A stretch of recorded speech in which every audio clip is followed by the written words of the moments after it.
Hey guys, so I thought I'd go through replays of the top ranked players on Dueling Book to see which hand traps were activated most often and look at the associated win percentages.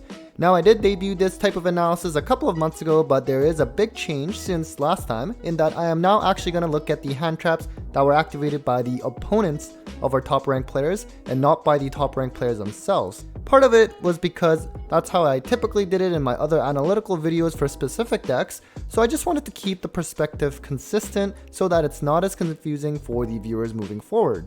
So another slight change this time around is that I am just looking at games where our top players went first, since that is when our opponents will most likely have the hand traps ready to fend them off.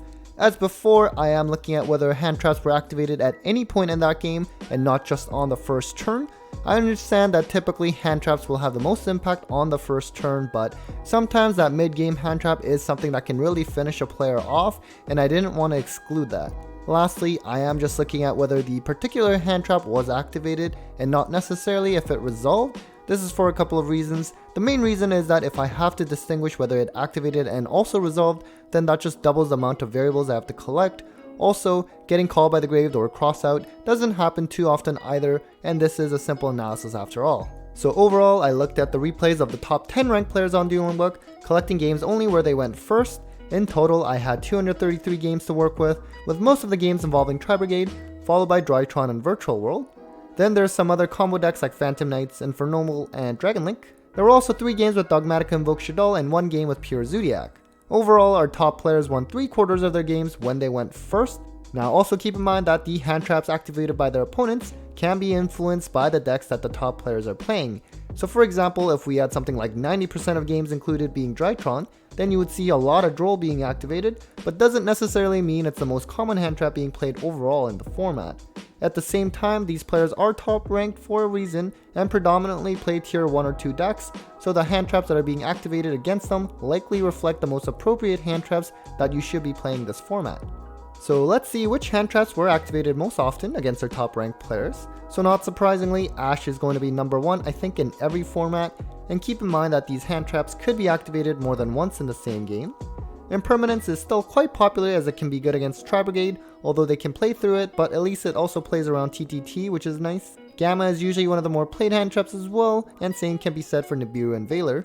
Lancea is a bit higher this time around, and while it's not as popular as before when Virtual World was tier 1 or when Dinos were tier 1, it is still useful against something like Tri-Brigade or even the current iteration of Virtual World, but the downside is that it is pretty useless against other top decks like Drytron and Prank Kids.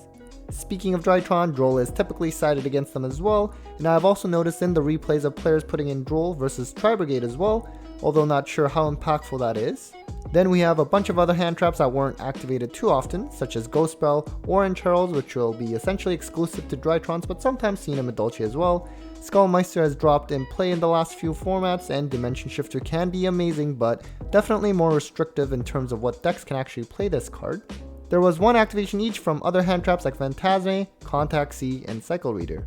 So, if you look at the distribution of the number of hand traps activated by the opponents of our top ranked players, about 43% of the time there were no hand traps activated in that entire game, so our top players were free to go off. So that means that over half of the games there was at least 1 hand trap activated, but to have 3 or more hand traps activated by the opponent in the same game was less than 5%. As for win percentage, when the opponent did not activate any hand traps, as expected, the win percentage of our top ranked players was at its highest at 84%. Now the reason why it's not something super high is because if you think about it, when our top players brick and don't have any plays to make, that would also mean that the opponent didn't get to activate any hand traps even if they had them, since there was nothing to hand trap. So those situations, while not as common as popping off, will water down the win percentage. With more hand traps activated by the opponents, our top ranked players' win percentages did dip, but to be honest, not by much. Even if the opponent activated 2 hand traps in that game, our top players still essentially won 2/3 of the time.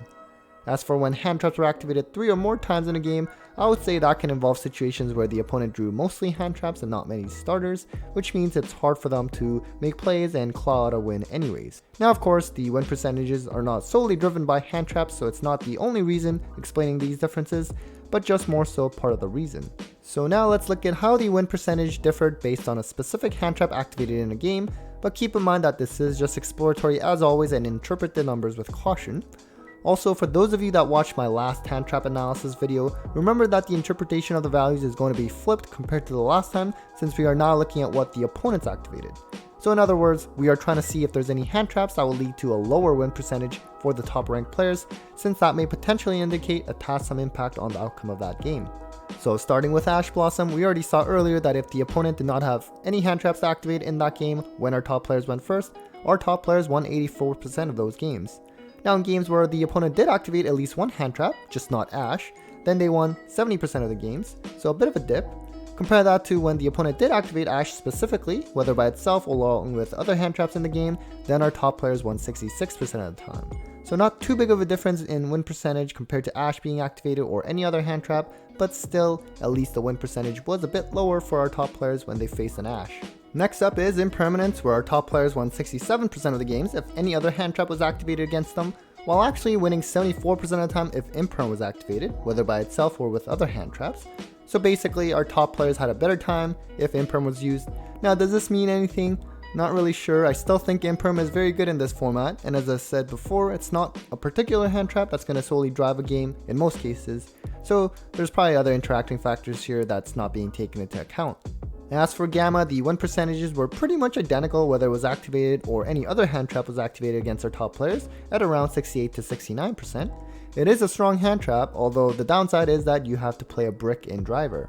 Now Nibiru is a funny one, so when any other hand trap was activated, our top players won 2/3 of their games, but if Nibiru was activated, then our top players won actually 80% of the games. Now as I said, the win percentages are dictated by a lot more than a specific hand trap, but from the replays that I was seeing, players were honestly playing through Nibiru no problem, and perhaps it's not as impactful as it was in certain formats, but I do think that it's still something that you should have in your side. It really more so shows the power creep of decks nowadays, where Nibiru, especially on its own, may not do too much and decks can still combo off. Lastly, an interesting find was that when Lancea was activated, our top players did struggle more at 59% win percentage compared to when any other hand trap was activated. Of course, Lancea is a bit more specific than other hand traps since it's only going to affect decks that need to banish, such as Trap Brigade, Virtual World, or Dragon Link. Since it's a hand trap that can impact the entire turn, when it's used against appropriate decks, then it's probably fair to assume that it will have a high impact. What do you guys think about Lancea in this format?